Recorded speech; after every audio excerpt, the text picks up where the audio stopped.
ถึงพี่น้องนักกีฬาคนพิการทีมชาติไทยทุกๆคนนะครับที่จะเดินทางไปเข้าร่วมการแข่งขันพาราลิมปิกเกมปารีส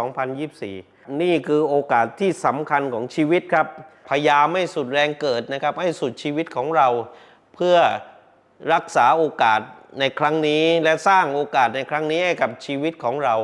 นะครับเราสามารถพลิกชีวิตด้วยตัวของเราเองด้วยการลงมือทำของเราเองนะครับ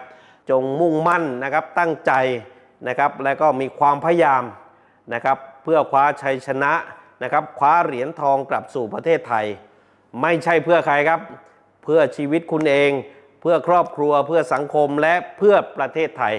มาร่วมกันสร้างรอยยิ้มให้กับประเทศไทยด้วยความสำเร็จของพวกคุณครับ